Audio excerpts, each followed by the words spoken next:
हरप्रीत, वैभव, online रह रहे थे तुम? हरप्रीत तो नहीं था, कल नहीं था, कल कल कल नहीं नहीं, मेरी क्लास में नहीं था। अच्छा, 9:30 का टाइम ना जल्दी वाला है ना,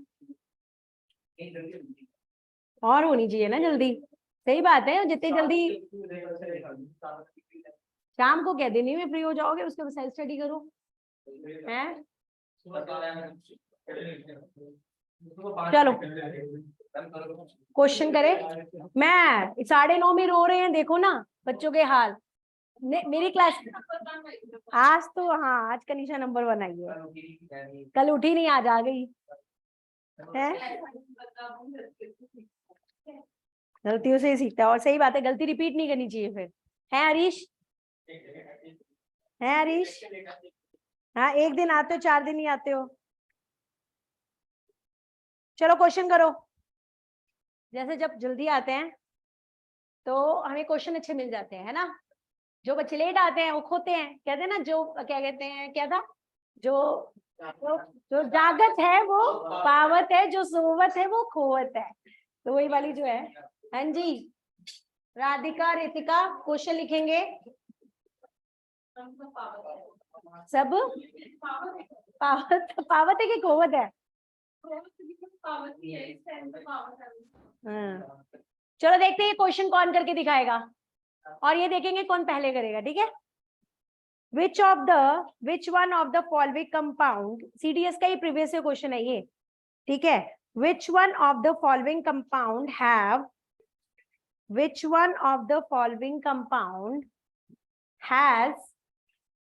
same equivalent weight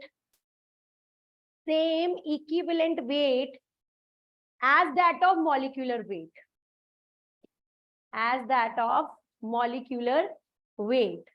ये मतलब सेकंड्स में आंसर है। अभी मैं देखना चाहती हूँ कितने सेकंड तुम लोग लेते हो, ठीक है? क्या मैंने बोला? which one of the following compound has same equivalent weight as that of molecular weight। यहाँ दिमाग का टेस्ट है बस, इसमें और कुछ नहीं है। Number one is H2SO4, that is sulfuric acid, ठीक है? Number 1 is H2SO4, B is CaCl2, C is Na2SO4, D is NaCl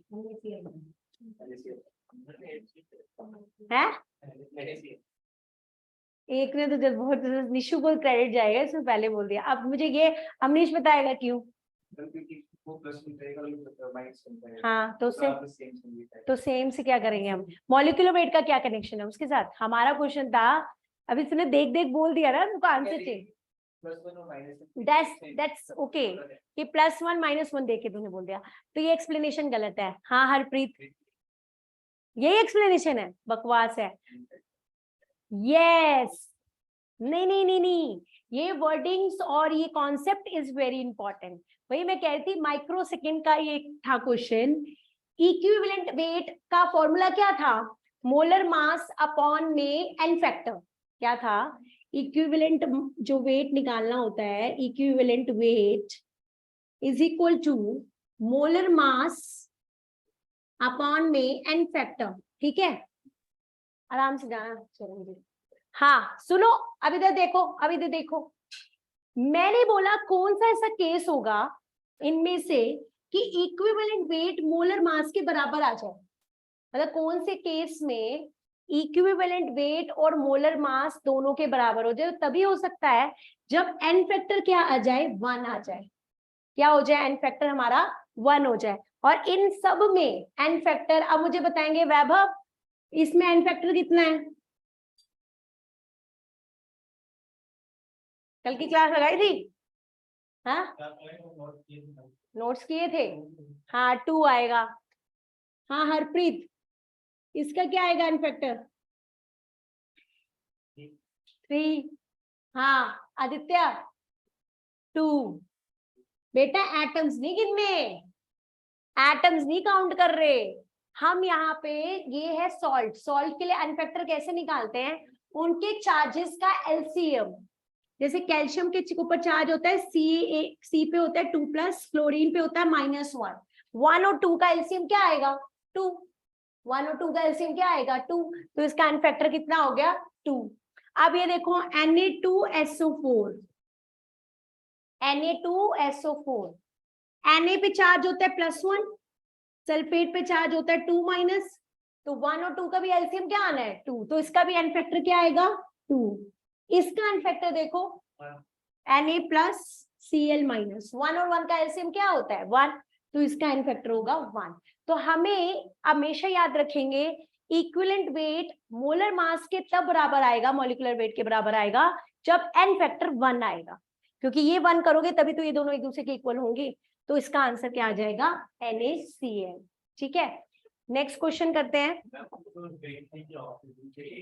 हाँ सिर्फ फॉस्फोरस एसिड्स के लिए ही है वो, जिसमें पीच भी फॉस्फोरस होगा, और 3 ही होते हैं, H3PO4, H3PO3, H3PO2, बस। हाँ जी, अब आगे करते हैं। हाँ एक क्वेश्चन और करो, मोल फ्रैक्शन भी किया था ना कल हमने। चरणजीत समझ में आ गया था क्वेश्चन? बड़ा इंपॉर्टेंट है ये कि आपका कौन से केस में इक्विवेलेंट वेट और मोलर मास एक दूसरे के बराबर आएंगे। तो जिसमें n फैक्टर 1 आ जाएगा उसमें ये दोनों बराबर हो जाते हैं, है ना, क्योंकि इक्विवेलेंट वेट हम कैसे निकालते थे? Molar mass by n factor. अगर n फैक्टर 1 कर दोगे तो इक्विवेलेंट वेट और मोलर मास बराबर ही तो आ जाएंगे, है ना। तो यहाँ पर हमें ये देखना था कि n फैक्टर किसका 1 है, बस ये देखना था और तुरंत आंसर करना था। हम नेक्स्ट करेंगे, what is the mole fraction of sodium? Write down what is the, online भी लिखेंगे, जैनित, सागर, वंदना, राधिका, रितिका थी, कहाँ चली गई? हाँ लिखेंगे, what is the mole fraction of sodium with the moles small n in the solution, with the moles small n in a solution. What is the mole fraction of sodium with moles n? मतलब sodium के moles कितने दे रखे हैं? Small n दे रखा है। in a solution with moles of solvent, with moles of a solvent capital N, with moles of a solvent capital N, mole fraction of sodium will be। हाँ बोलो बोलो। आपसे पूछा गया कि सोडियम के n मोल्स हैं और सॉल्वेंट के कैपिटल N है, मोल फ्रैक्शन n का बता दो क्या होगा? n बाय n+n, क्योंकि देखो मैंने कहा था जिसका मोल फ्रैक्शन निकालना है उसे हम काई से रिप्रेजेंट करते हैं, हमें ये Na निकालना है। तो फिर क्या करते हैं, जिसका निकालना होता है उसके मोल्स ऊपर रखते हैं, मतलब स्मॉल n ऊपर रखा, अपॉन में दोनों को ऐड कर दो, n प्लस कैपिटल N। तो आंसर क्या आ जाएगा? n अपॉन में n प्लस कैपिटल N। तो पता है आसान क्वेश्चन आते हैं, सिर्फ एक बार रिवीजन बस करते रहो। केमिस्ट्री के नाम से तुम 8-9 क्वेश्चन करके आओगे, ठीक है, और बायो तो 100% करके आओगे। अब ये आउट ऑफ द जोन ना आ जाए, मतलब वो तो नहीं कह सकते वो किस्मत खराब है, बट अगर इतने में से आएगा तो कर ही लोगे, ठीक है। नेक्स्ट अब हम लोग करेंगे, नेक्स्ट हम लोग हमारा टॉपिक क्या है रहेगा आज? बस एक टॉपिक छोटा सा रह गया था, या वो बाद में करेंगे, पहले ये कर लेते हैं। देखो पेपर जो है बन चुका है, मोल्स के 5 क्वेश्चन है, कोलाइडल सॉल्यूशन से 5-10 क्वेश्चन है, आपके मोलैरिटी नॉर्मेलिटी से 5-5 है, 50 क्वेश्चन है टोटल। तो वो सबका गैस वाला लॉज है, नॉर्मल लॉज है, वो केमिकल कॉम्बिनेशंस हैं, मतलब जनरली इसी में से ही है, शायद थोड़े बहुत ऑक्सीडेशन रिडक्शन से होंगे, ठीक है। अब कल हमारा ये वाला पार्ट हो गया था कंसंट्रेशन टर्म का, परसेंटेज वाला रह रहा था, परसेंटेज कॉम्पोजिशन वाला। उसके अंदर हमने 3 पढ़ने थे, मास बाय मास परसेंटेज, जो कि बहुत ज्यादा इंपॉर्टेंट है, ज्यादा इधर से ही आता है। इसी को हम W बाय W परसेंटेज भी बोल सकते हैं।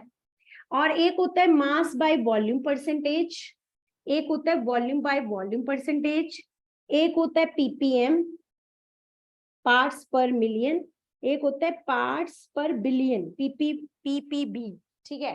थोड़ा सा मैंने इधर उधर लिख दिया था, तो ये होता है, ठीक है। आज हम सबसे पहले स्टार्ट करते हैं मास बाय मास। बस इसमें एक जनरल इंफॉर्मेशन लिखेंगे कि मास जो है हमेशा, जितने भी ये परसेंटेज वाले हैं, हम उसको ग्राम में लेने वाले हैं, और वॉल्यूम को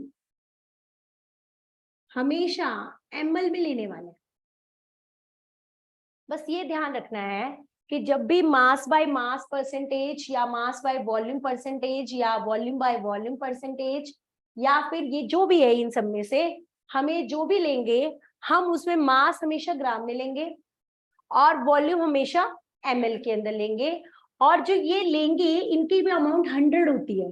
जैसे कोई भी सोल्यूशन बनाएंगे हम, अब वो पता चल जाएगा, उसकी भी अमाउंट हमें 100 लेनी है, ठीक है।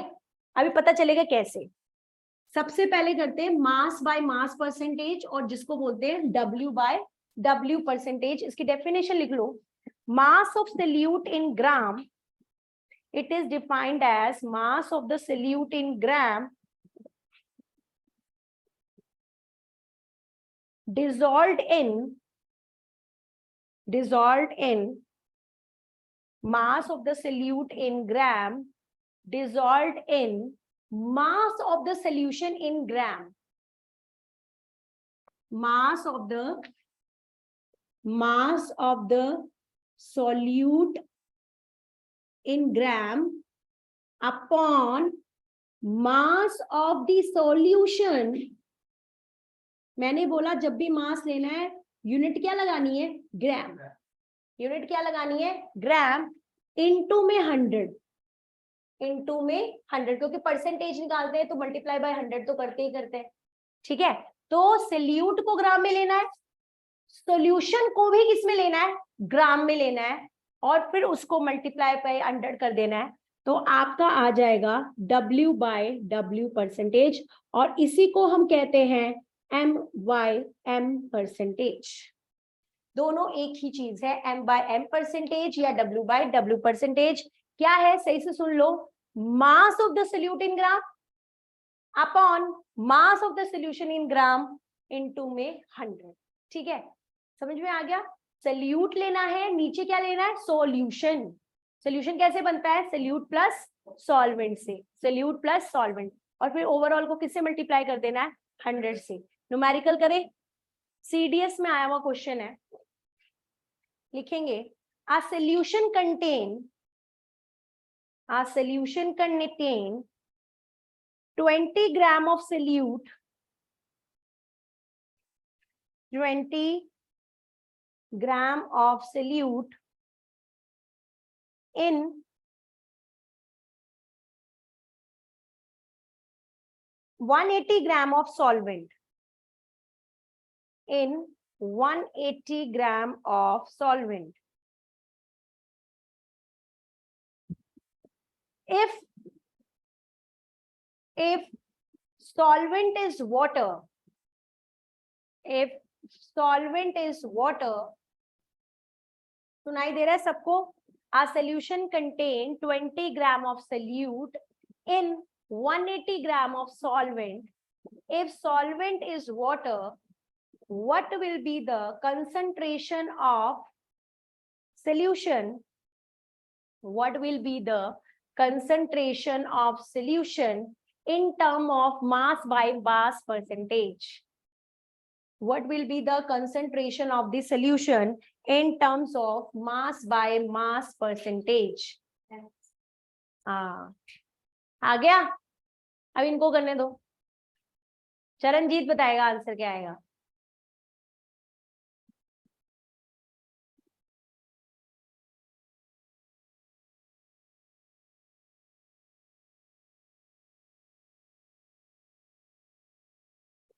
हरप्रीत नहीं आया।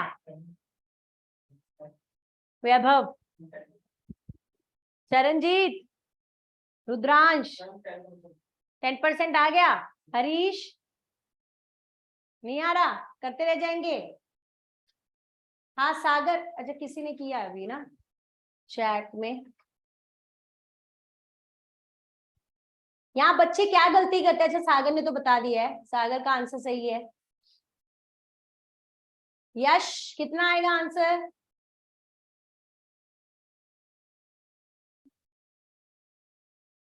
यश अनम्यूट करके भी बता सकते हो, जरूरी नहीं है चैट बॉक्स पे लिखना है। पहले तो ये जो ऑफ कर लेते हैं ना कैमरा, मैं तो 11th क्लास में ऑफ ही नहीं करने देती हूँ, मैं कहती हूँ ऑन करो, पता तो चले बैठे हैं सामने, पता चले हेडफोन लगा के वॉकिंग चल रही है? आप हमें देख रहे हो, पता नहीं चल रहा क्या समझ रहे हैं। यश निकला, यश, यश नेगी। यश सुनाई दे रहा है? नहीं निकला मैम। अच्छा नहीं निकला। जैनित, नहीं निकला मैम। चलो देखो यहाँ पे, पहले सुना था सही से, देखो मास बाय मास परसेंटेज, आंसर है 10।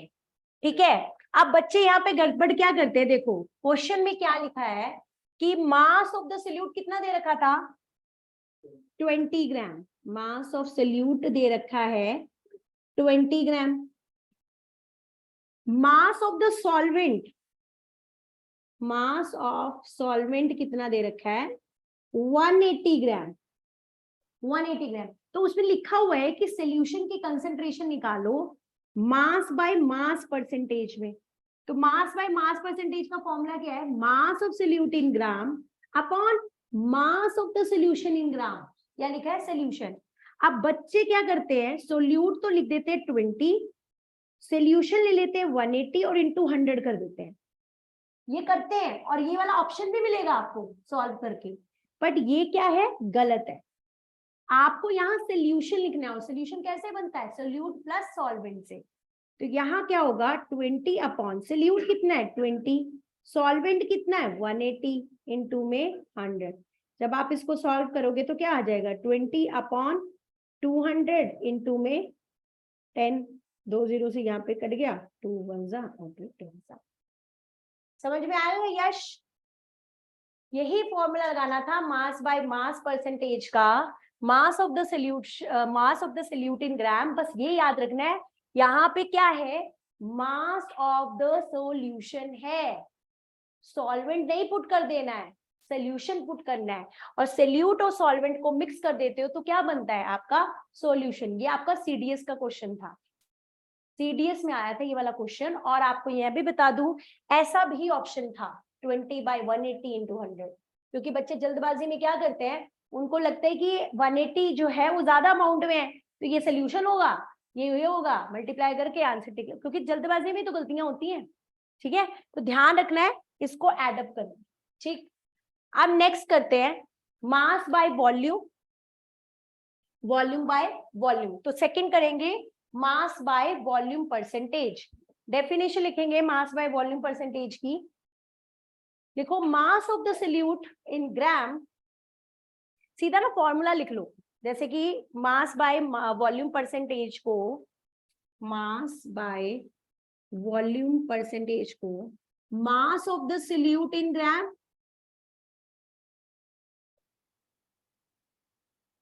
Upon mass of the solution in ml, क्योंकि वॉल्यूम को हमें किस में लेना है, ml के अंदर लेना है। ठीक है, sorry volume of the solution, या मास लिखते हैं, volume of the solution in ml into 100। ठीक है, बस आपको जो लिखा है ना उसी को लिखना है। जैसे मास है, मास मैंने क्या बोला, ग्राम में लिखना है, वॉल्यूम बोला मैंने ml में लिखना है, तो बस वही चीज लिखनी है। बस याद रखना, ऊपर सॉल्यूट है नीचे सॉल्यूशन है, ऊपर सॉल्यूट है और नीचे सॉल्यूशन है, इनटू में 100। समझ में आया? नेक्स्ट लिखेंगे वॉल्यूम बाय वॉल्यूम परसेंटेज।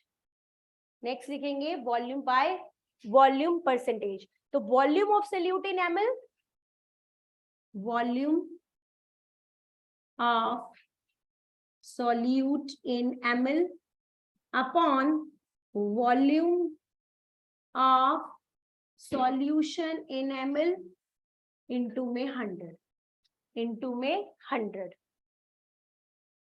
ठीक है, इसके बाद नेक्स्ट आएगा ppm। ठीक है, ये हो गया मास बाय वॉल्यूम, ऊपर mass in gram upon volume in ml, volume by volume में volume in ml upon volume of solution in ml।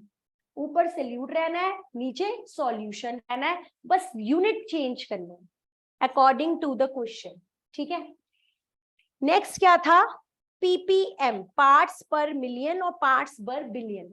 हमें कुछ नहीं करना होता, इसमें इंटू 10⁶ से मल्टीप्लाई करना होता है और इसमें इंटू 10⁹ से मल्टीप्लाई करना होता है। किसको? मास बाय मास परसेंटेज को। तो इसमें लिखेंगे मास of solute in gram upon mass of solution in gram into 10⁶। Same यही लिखेंगे और इंटू 10⁹ कर देंगे तो पार्ट्स पर बिलियन हो जाएगा। मिलियन के लिए सिर्फ 100 की जगह किससे मल्टीप्लाई करना है?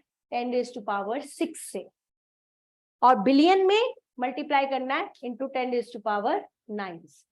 ये हो गए जी आपका सारा का सारा पार्ट। वो उसमें करते थे ना 100, क्योंकि वो सिर्फ मास बाय मास परसेंटेज थी। अब है पार्ट्स पर मिलियन, तो बस 100 करना है, मल्टीप्लाई करना है, पर वो 100 की जगह में किससे मल्टीप्लाई करना है? 10⁻²। वो 100 तो हटा देना है, सिर्फ यही रहेगा मास of the solute in gram upon mass of the solution in gram into 100 की जगह क्या आ जाएगा? 10⁶। और बिलियन में क्या आ जाएगा? 10⁹। दैट इज, बस हमारा जो है कंसंट्रेशन टर्म यहाँ तक ही था और वो चैप्टर भी खत्म हो गया। एक और इसी में पार्ट रहता है जो अभी मैं करवाऊंगी, बहुत इंपॉर्टेंट है। वो एक कॉन्सेप्चुअल क्वेश्चन जो है वो पूछ लेते हैं। क्या क्वेश्चन है वो बताती हूँ मैं। कर लिया आप लोगों ने? कर लो।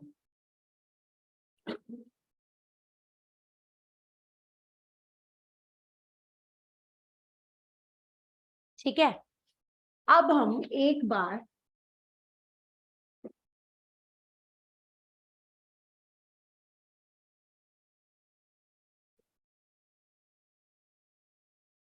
देखो, जो कंसंट्रेशन टर्म्स है ना, ध्यान से देखें, हमने कंसंट्रेशन टर्म्स को 2 में कल डिवाइड किया था, है ना।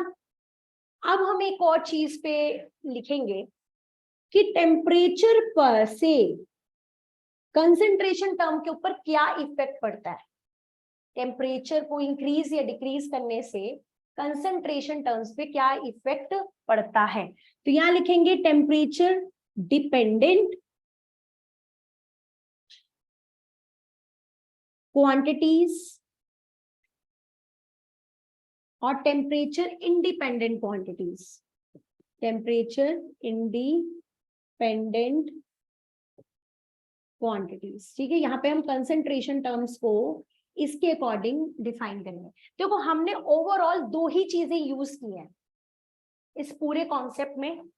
या तो हम मास यूज कर रहे हैं या फिर हम क्या यूज कर रहे हैं? वॉल्यूम, है ना भाई। जे कंसंट्रेशन को हमने मोलैलिटी क्या कहता है? Number of moles of solute dissolve per litre of the solution, volume था। मोलैलिटी में क्या था? Mass of the number of moles of solute dissolve per KG of the solvent. Per KG of the solvent का क्या मतलब है? मास use किया था। नॉर्मेलिटी क्या था? Number of gram equivalent dissolve per litre of the solution, तो वहां वॉल्यूम यूज किया था। अब मास बाय मास परसेंटेज में मास यूज किया, यहाँ पे मास और वॉल्यूम यूज किया, यहाँ पे वॉल्यूम बाय वॉल्यूम। मतलब 2 टर्म्स कॉमन है, एक मास और एक वॉल्यूम। अब मुझे ये बताओ, टेम्परेचर से कौन सी चीज चेंज होती है? मास की वॉल्यूम? सबको पता है वॉल्यूम। वॉल्यूम क्या करता है? एक्सपैंड करता है। काइनेटिक एनर्जी बढ़ती है, पार्टिकल्स दूर दूर जाते हैं, और मॉलिक्यूल क्या करता है? एक्सपैंड करता है। मास, अगर 10 kg का कोई चीज पड़ी है तो उसको कोई चीज नहीं फर्क पड़ती। तो मास जो है टेम्परेचर इंडिपेंडेंट होता है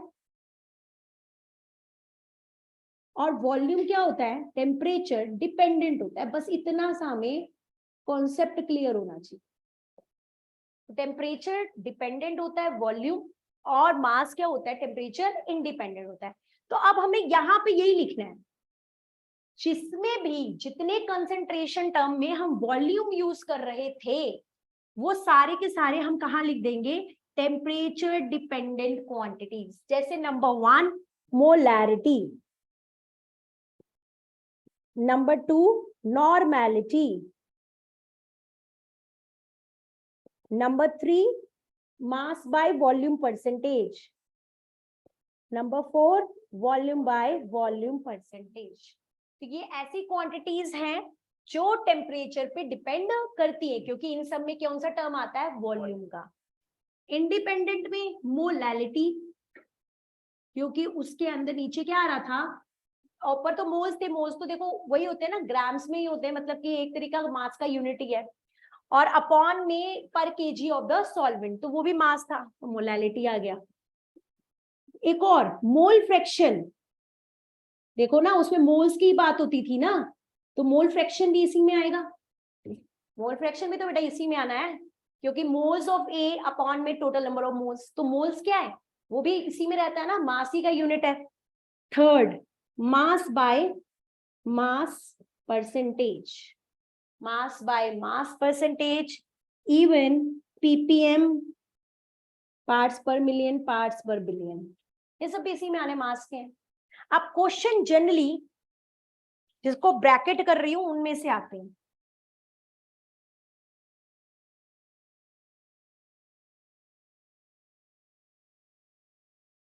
इनको यूज करके क्वेश्चन बहुत आता है, ये बता दो कि वॉल्यूम डिपेंडेंट क्वांटिटी कौन सी है।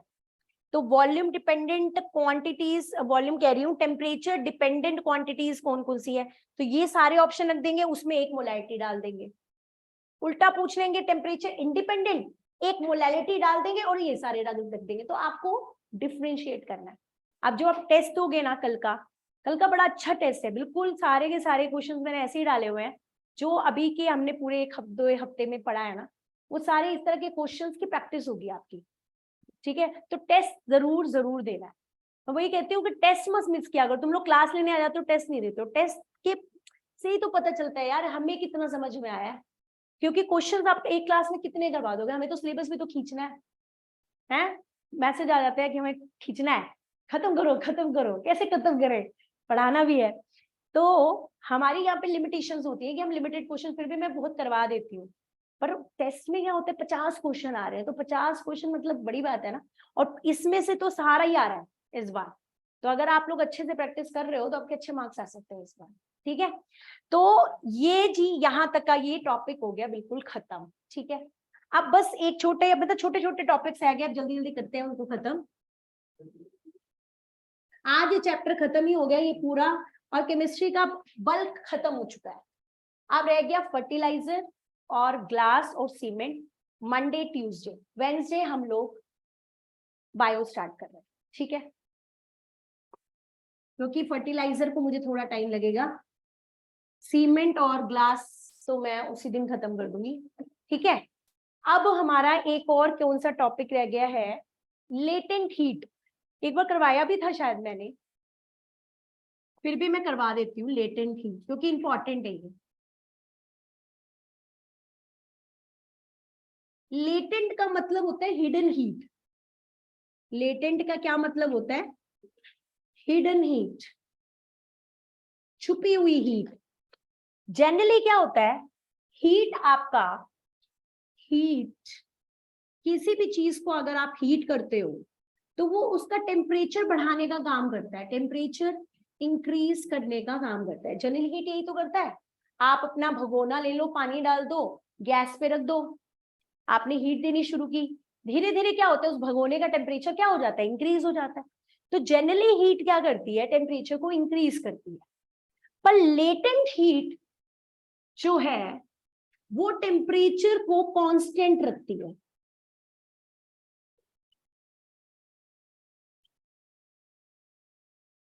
जनरली हीट क्या करती है, टेम्परेचर को इंक्रीज करती है, पर लेटेंट हीट ऐसी छुपी हुई हीट है जो टेम्परेचर को क्या करती है, कांस्टेंट रखती है, टेम्परेचर को बढ़ने नहीं देती। अब इसको करना कैसे, क्या है, मतलब कॉन्सेप्ट क्या है?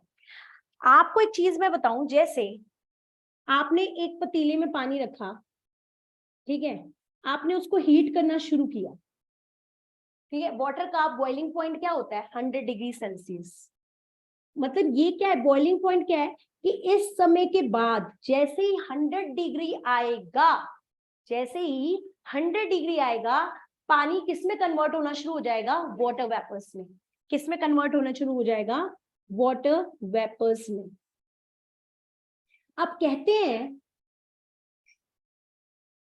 आपने इसको हीट करना शुरू किया, आप यहाँ पे थर्मामीटर लगा लो, ठीक है, आप जब इसको शुरुआत में हीट करोगे तो टेम्परेचर धीरे धीरे धीरे धीरे धीरे धीरे इंक्रीज होगा, और 100 पे आके ये टेम्परेचर, आप कितना भी इसे हीट करोगे, यहाँ पे 100 के बाद अब ये बढ़ेगा नहीं।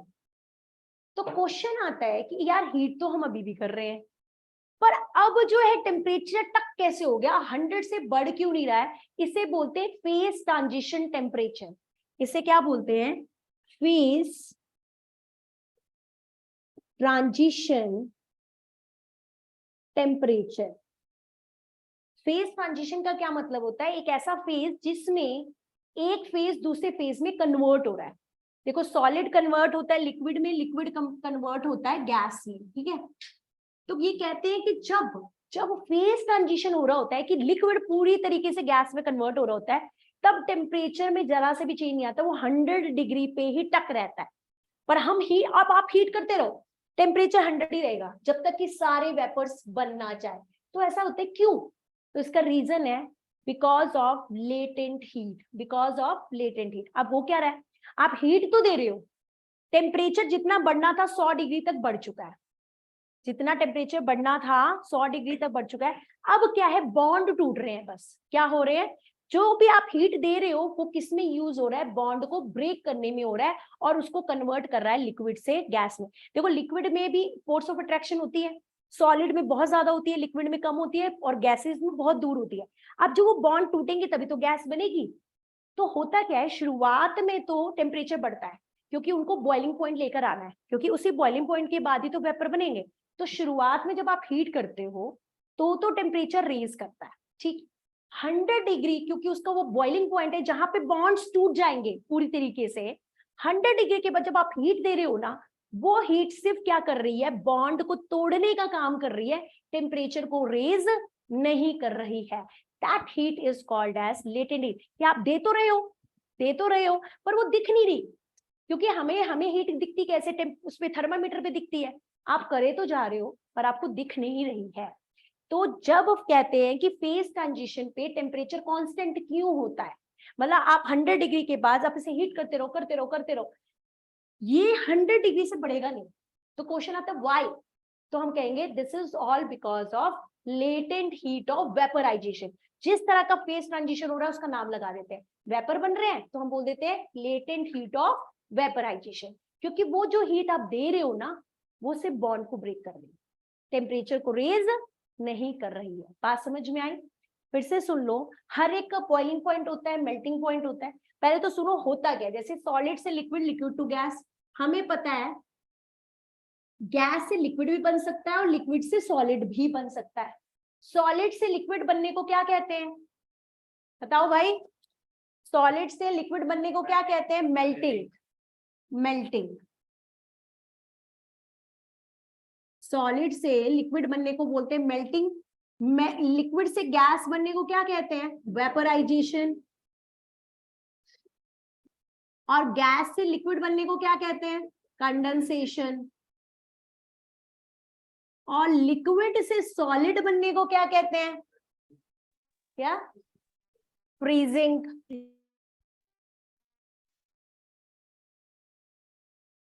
और गैस से कंप्लीटली सॉलिड बनने को क्या कहते हैं, बेटा वो सॉलिड से गैस है,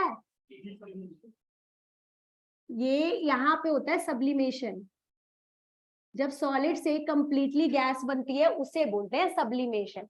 गैस से सॉलिड बनने को क्या बोलते हैं? डीसब्लिमेशन। ये सुना हुआ है क्या मैंने कभी? मैं तो कभी नहीं सुना, तुम लोगों ने इन्वेंट किया है क्या?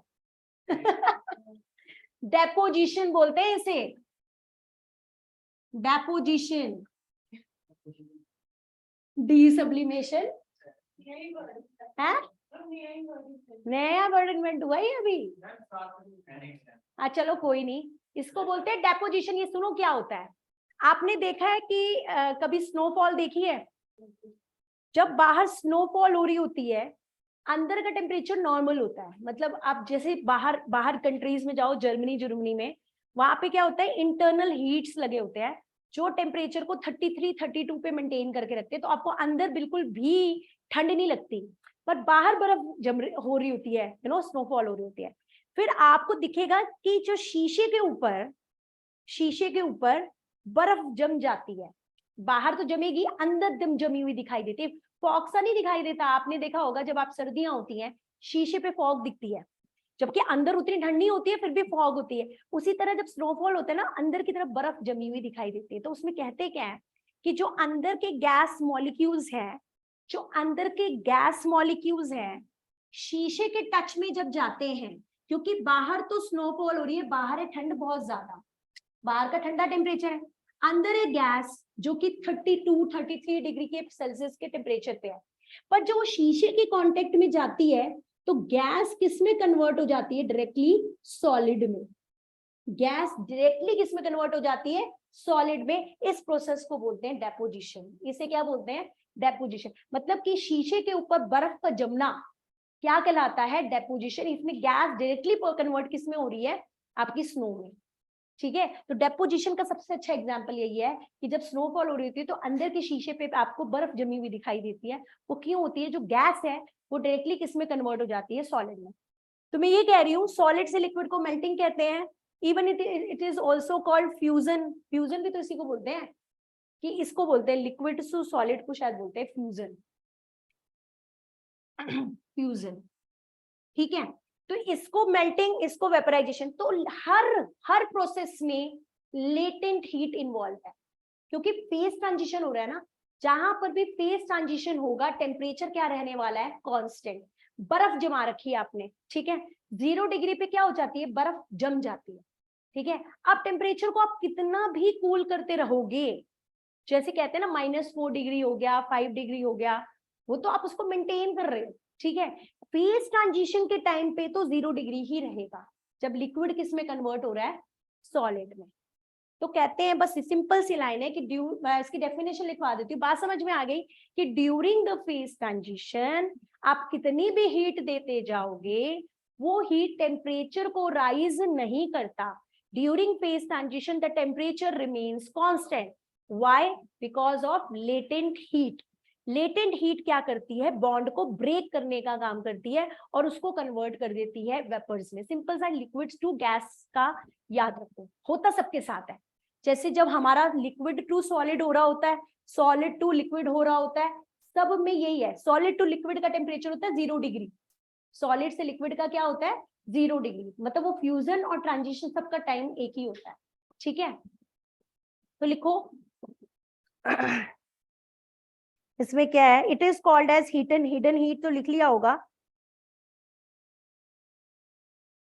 बस ये लिखेंगे, increase of temperature during phase transition. लिखो, during phase transition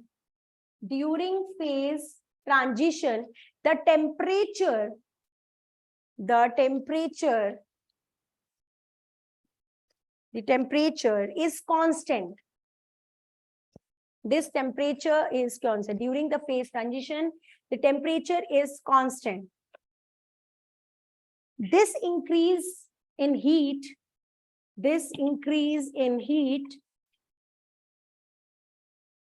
does not increase the temperature, but it is used to break bonds. This increase in temperature या this increase in heat does not increase the temperature. Temperature को increase नहीं करता, but it is used to break the bonds. ठीक है, this increase of heat use to break the bonds. Bonds को क्या करने का काम करता है? ब्रेक करने का काम करता है। तो सिंपल सी दो लाइनें हैं कि ड्यूरिंग फेज ट्रांजिशन टेम्परेचर क्या रहता है जी? कांस्टेंट। पर आप अभी भी हीट करे जा रहे हो, तो वो हीट कहाँ यूज हो रही है? टेम्परेचर को नहीं कर रही इंक्रीज, वो बॉन्ड को तोड़ने का काम कर रही है। This is called latent heat. This is called latent heat. अपनी लैंग्वेज में अपने तरह से लिखो। अब बताओ इवेपोरेशन क्या होता है? हाँ ठीक है। इवेपोरेशन कैसा फिनोमिना है? Bulk phenomena, surface phenomena? Surface phenomena. देखो दो तरह के फिनोमिना होता है, एक होता है बल्क फिनोमिना जिसमें अंदर का पानी भी यूज होता है, एक होता है सरफेस फिनोमिना, सिर्फ ऊपर के जगह पे, सिर्फ तह पे ही होता है वो, है ना। तो ये होता है surface phenomena. Evaporation is a surface phenomena.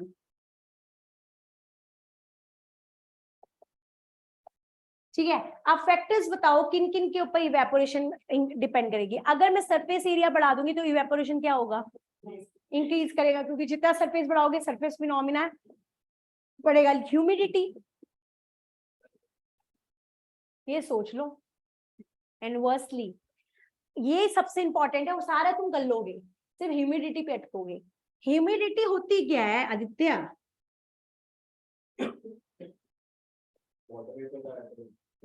Yes, जब एटमॉस्फेयर में वाटर वेपर्स पहले से ज्यादा है। आप एक बताओ डिफ्यूजन क्या होता है? The movement of the particle from higher concentration to lower concentration. Humidity में आपके एटमॉस्फेयर में पहले से वाटर वेपर्स बहुत ज्यादा है। जैसे जो आपको स्वेटिंग होती है, आपने देखो गर्मियों में जैसे जब बहुत गर्मी होती है तो स्वेटिंग ज्यादा होती है। क्यों?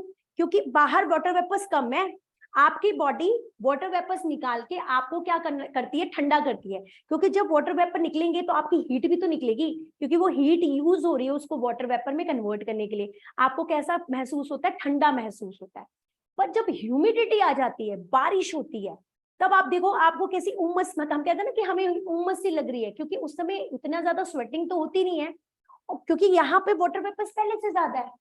एटमॉस्फेयर में बारिश की वजह से वाटर वेपर्स पहले से ज्यादा, तो आपकी बॉडी स्वेट नहीं करती, क्योंकि उसको स्वेटिंग की जरूरत नहीं है, क्योंकि वाटर वेपर्स पहले से वहां पे ज्यादा, तो आपको और ज्यादा गर्मी लगती है। कहते नहीं बारिश के बाद गर्मी ज्यादा लगती है, क्योंकि आपको वो नहीं हो रही ना, स्वेटिंग नहीं हो रही उतनी ज्यादा।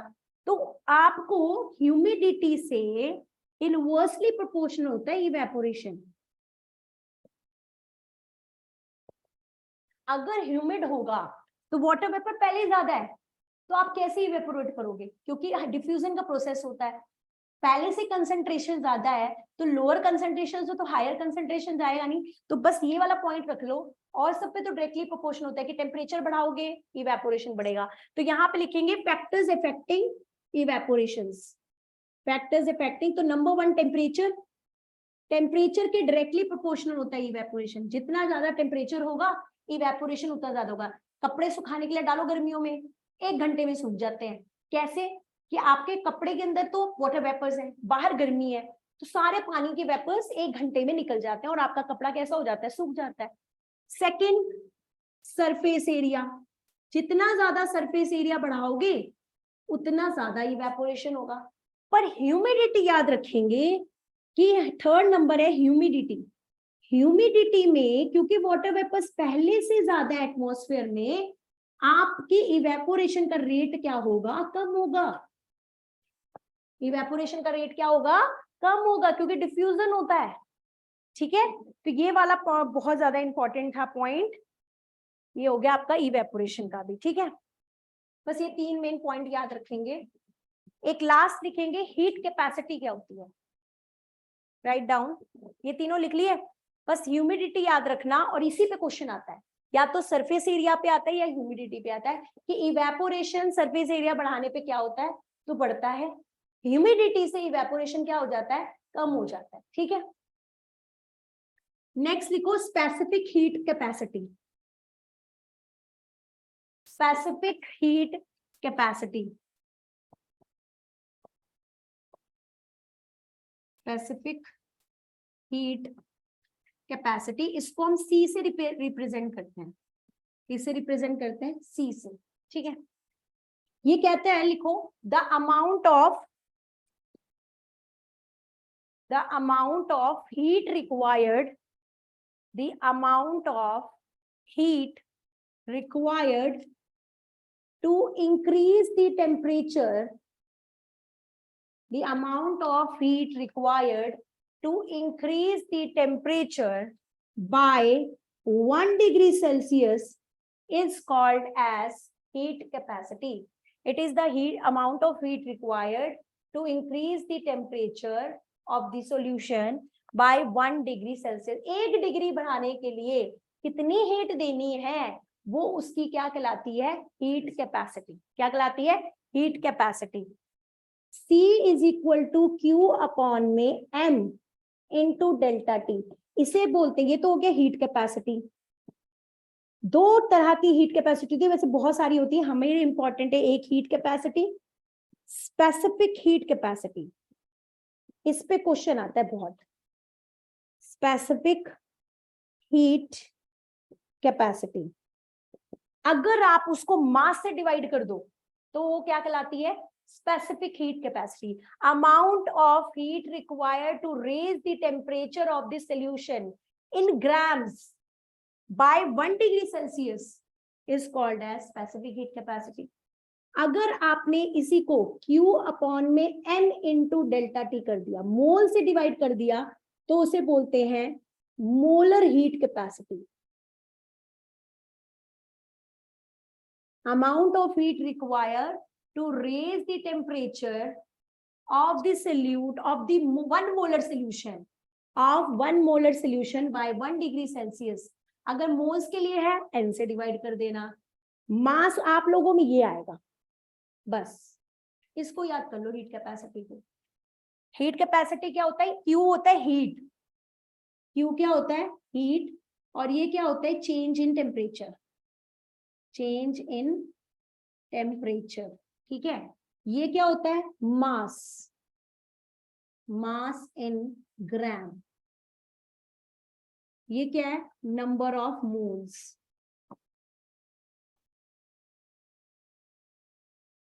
Main formula Q upon delta T. अगर आपका क्वेश्चन मास में है तो डिवाइड बाय M, मोल्स में है तो डिवाइड बाय N। अगर मास में है तो उसे बोलते हैं स्पेसिफिक हीट कैपेसिटी, अगर मोल्स में है तो उसे क्या बोलते हैं, मोलर हीट कैपेसिटी। ठीक है, it is the amount of heat required to raise the temperature of the solution by 1 degree Celsius is called heat capacity. अगर सॉल्यूशन ग्राम में है तो उसे बोलेंगे स्पेसिफिक हीट कैपेसिटी।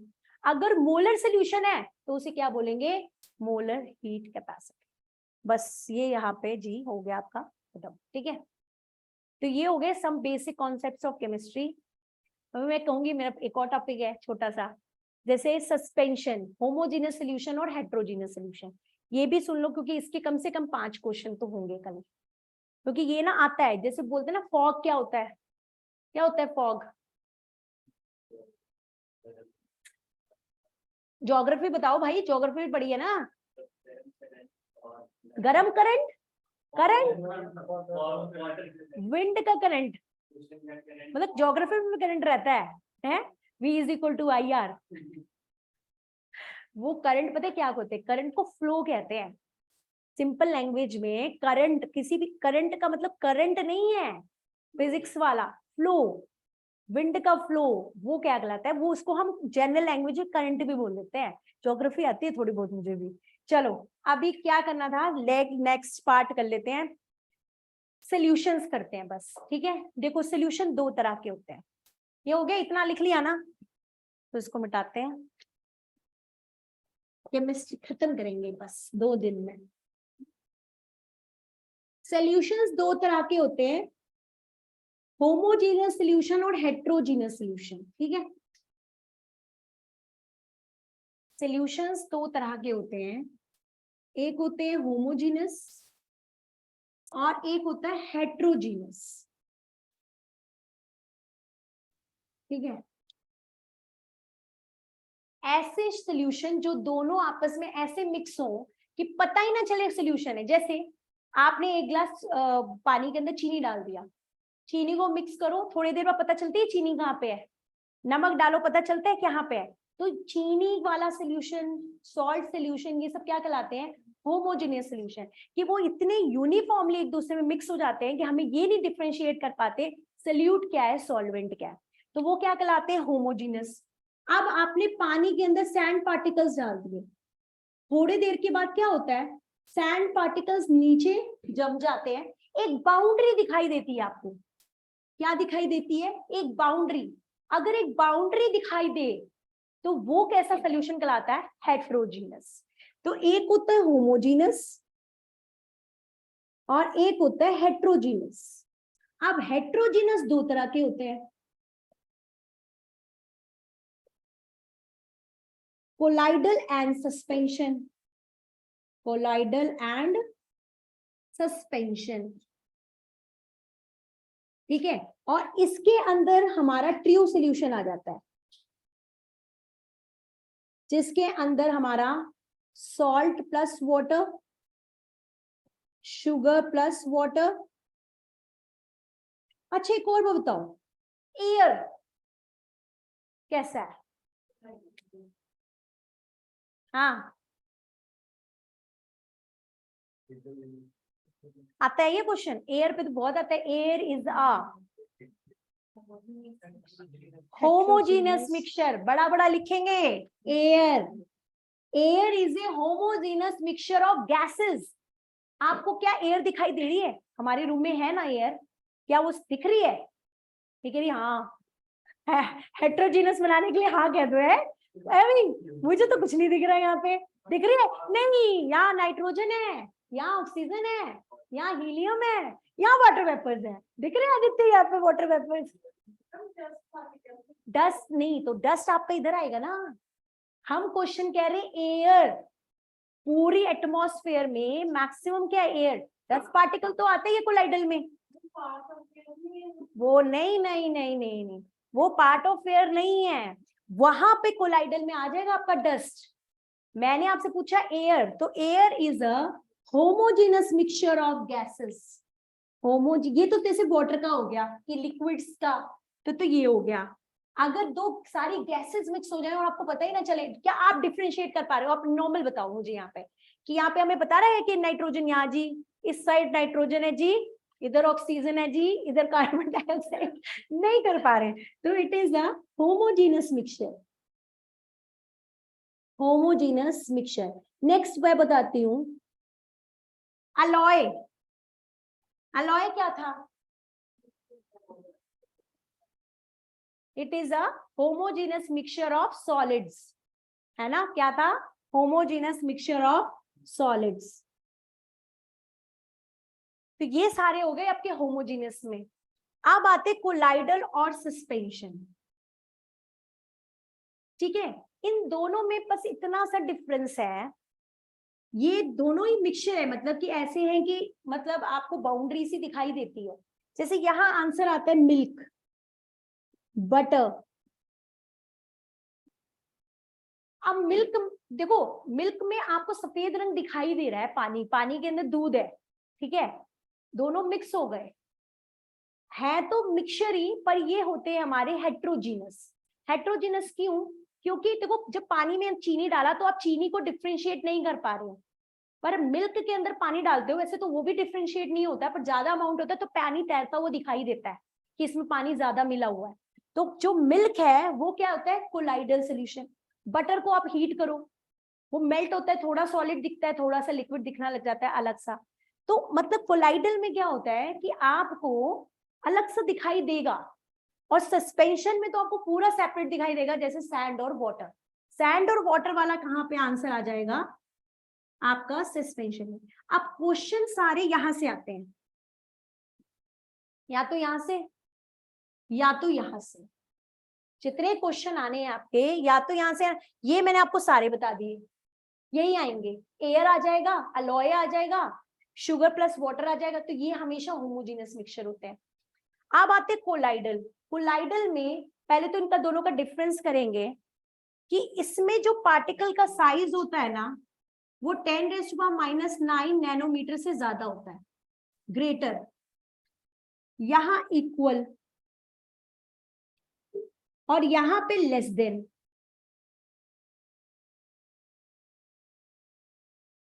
सबसे पहले होता है पार्टिकल का साइज, इतना कम होता है कि बिल्कुल आपको अपने नेक्ड आई से नहीं दिखता, ये भी नहीं दिखता, ये तो आपको पूरी तरीके से दिखाई देता है।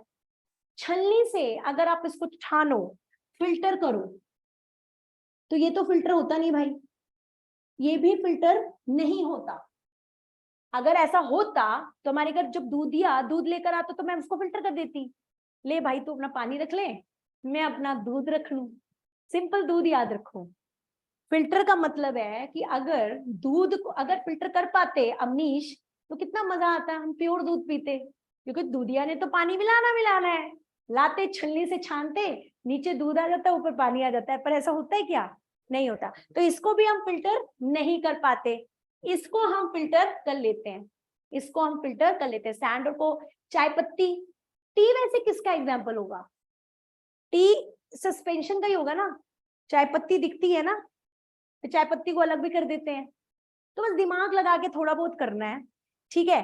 अब हम एक वो बनाएंगे, तो इस तरीके का है, टिंडल इफेक्ट होता है। एक क्या होता है, जो ये बता रही है ना डस्ट पार्टिकल वाली कहानी,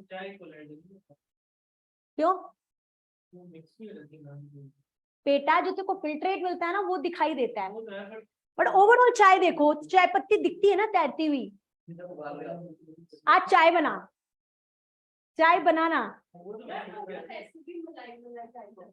मलाई, वो देखो मलाई भी अलग से, मलाई को भी सेपरेट कर लेते हैं हम। नहीं चाय जो है देखो, उसमें तो चाय बना रहे हो तुमने, चीनी तो घुल गई, ठीक है, तुलसी घुलेगी नहीं, चाय पत्ती घुलेगी, फिल्टर कर देना बेटा, वो तो फिल्ट्रेट है, वो तो फिल्ट्रेट है, वो तो फिल्ट्रेट है। कोई टाइम वेस्ट मत करो। हाँ, अल्कोहल कोलाइडल ही है। पानी के अंदर ऐसी चीज डाल देनी जो कि मिक्सचर है, पर आपको ऐसे सेपरेट ही नहीं कर सकते उनको। टिंडल इफेक्ट क्या होता है सुन लो एक बार।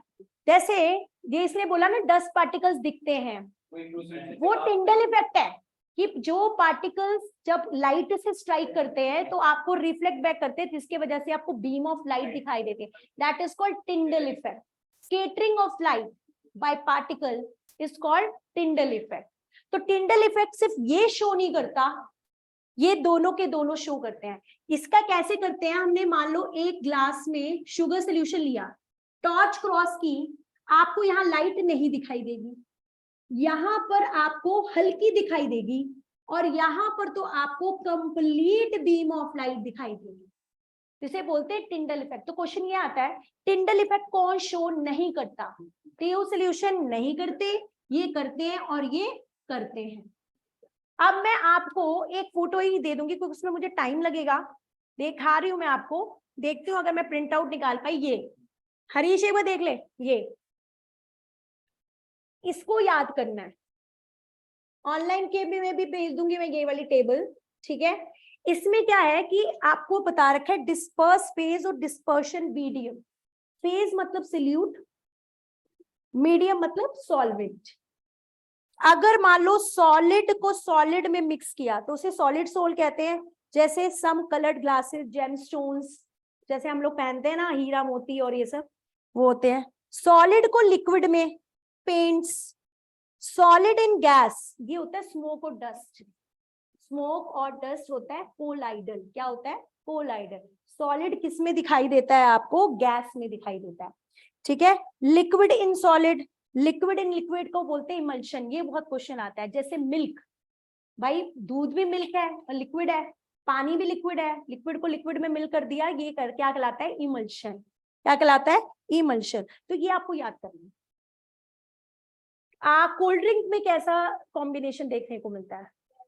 Gas in liquid. कौन सी गैस होती है? Carbon dioxide. तो इस तरह का क्वेश्चन आता है। सोडा वाटर बॉटल में कैसा कॉम्बिनेशन है? अलॉय कैसा कॉम्बिनेशन है? भाई दो सॉलिड्स का है ना। तो इस तरह, तो ये आपको मैं पिक्चर क्लिक कर दूंगी। Now the chapter is completed, ठीक है।